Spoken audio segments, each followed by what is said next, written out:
Monique. Guten Abend, Umberto. Come? Guten Abend, Umberto. Ma Wie parlate findest du tutti... meine Frisur? Thai frisur? Frisur? Ah, Ja. ti piace la cucina piccante oppure no? Sì, molto piccante. Devi essere con la cosa a lungo. Ecco l'aereo di colpo grosso. Ecco l'aereo di colpo grosso. Ciao ragazzi, bentornati nella vostra soffitta preferita. Qui dove la polvere si mescola con i ricordi piccanti, oggi rispolveriamo un nome che, diciamocelo, ha fatto battere il cuore a tanti italiani tra fine anni 80 e inizio 90. E non solo il cuore. Pronti a fare un tuffo tra le lustrine, le minigonne e le risate maliziose di Colpo Grosso? Oggi parliamo di una delle sue stelle più luminose, una bionda venuta dal nord che ha acceso la seconda serata italiana come poche. La favolosa, inconfondibile Monique Sluiter. Bravo Stefano. E ora Monique. Ciao, Umberto.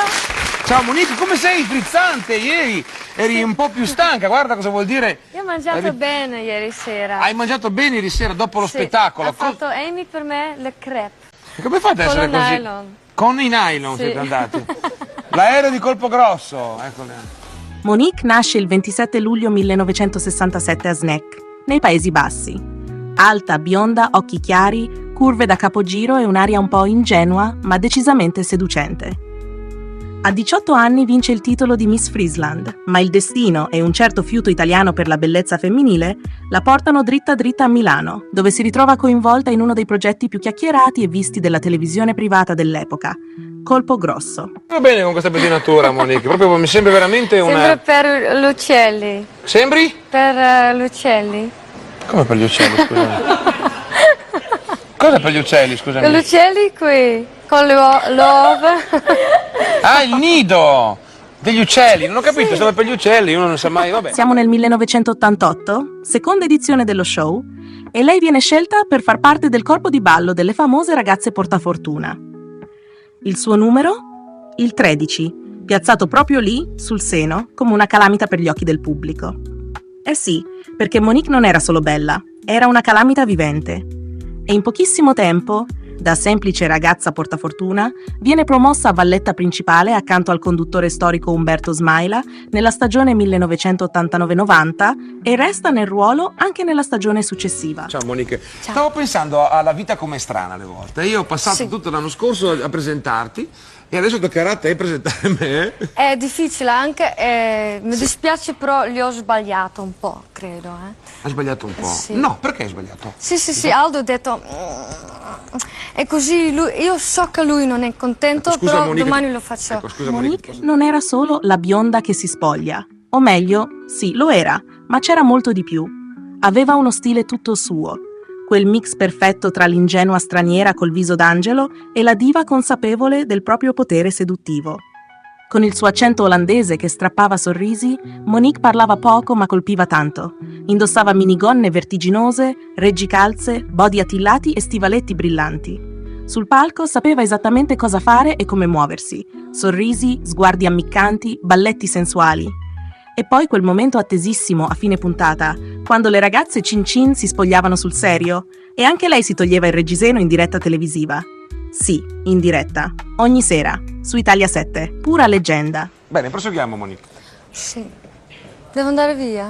No, con lo spettacolo proseguiamo. Ah, Cosa c'è a questo punto? a questo punto c'è il gioco panto, no? Come? Io vedo tutti i gente che fanno... Però... Cosa c'è a questo punto? La domanda. La domanda, andiamo alla finalmente domanda. capito. Andiamo alla domanda, Monique. La domanda che Beh, vale... tu non mi aiuti neanche un po', No, dai, mi diverto un po' con te. E vogliamo parlare della sigla?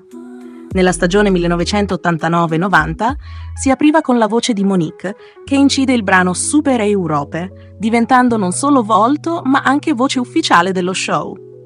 Un 45 giri da collezione, oggi introvabile, che accompagnava l'ingresso in scena di uno spettacolo diventato un vero cult. Cosa succede quando una ragazza come Monique entra ogni sera nelle case degli italiani? Succede che milioni di persone si innamorano di lei. In pochi mesi, Monique Sluiter diventa uno dei sogni proibiti del pubblico italiano. Ma mica solo uomini. Anche le donne parlavano di lei. Chi la criticava, chi la invidiava, chi chi in fondo avrebbe voluto quel coraggio, quel sorriso, quella libertà. Le lettere dei fan arrivavano a valanga, tanto che nella trasmissione venne istituita la rubrica della posta del sabato, dove si leggevano i messaggi più buffi, romantici o bollenti. Il pubblico premiava lo show con più di 2 milioni di spettatori in seconda serata, numeri pazzeschi per l'epoca, su una rete privata. Smaila stesso dichiarò che il target non era affatto basso, tanti professionisti, gente colta guardava lo show e c'era da credergli, dietro quei giochi al limite del demenziale e quegli strip disinibiti, Colpo Grosso era diventato un rito collettivo. E al centro di questo rito c'era lei, Monique, sorridente, sensuale, inconfondibile. Durante i mondiali del 1990, mentre la Rai trasmetteva le partite, Italia 7 rispondeva con Colpo Grosso 90, rivediamole insieme. Una rassegna dei migliori spogliarelli in cui Monique era protagonista assoluta. Mentre Baggio e Schillaci correvano in campo, lei sfilava sul palo da lap dance. E sapete cosa? Il pubblico non si è fatto pregare. Parallelamente al successo in televisione, Monique inizia a posare per Playboy. 4 copertine nella versione olandese e una in quella statunitense. Una di queste copertine, famosissima, la ritrae completamente nuda, dipinta con body painting dal pittore rock Herman Brood. Una versione vivente di opera d'arte diventata cartolina da collezione. In Italia il suo volto appariva su TV, Sorrisi e Canzoni, Telebolero e riviste più piccanti come Playmen e Privé. Con Umberto Smaila e le altre ragazze Cin Cin c'era un bellissimo rapporto. Monique viveva a Milano, condivideva casa con alcune compagne del cast, imparava l'italiano e si muoveva tra una registrazione e l'altra con una naturalezza da veterana. Il suo legame con la trasmissione era così forte che, pensate un po', nel 2005 è tornata a sorpresa in Italia per partecipare a Showgirls, un programma tributo a Colpo Grosso su Happy Channel. E lì era di nuovo lei, splendida, sorridente, più matura, ma sempre magnetica. A differenza di tante meteore del piccolo schermo, Monique non si è persa. Tornata nei Paesi Bassi, ha condotto programmi come Erotica, ha partecipato a soap, reality e film, ha fondato un'agenzia di modelle ad Amsterdam e ha sostenuto cause benefiche. Ed è rimasta nel cuore dei fan italiani.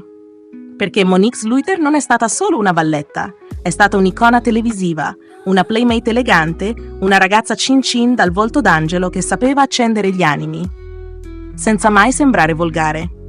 E allora, se anche voi ricordate quelle notti davanti alla televisione, quelle sigle cantate sottovoce, quei balletti che facevano arrossire, lasciate un like, iscrivetevi alla soffitta e scrivetemi nei commenti. Vi ricordate di Monique? Vi piacerebbe una puntata dedicata alle altre ragazze cin cin? Perché qui, tra le pareti inclinate di questa soffitta, ogni ricordo può diventare una carezza. E Monique? Beh, lei era una carezza lunga 3 stagioni. È indimenticabile. Alla prossima, Soffiatini, il numero 13 porta fortuna.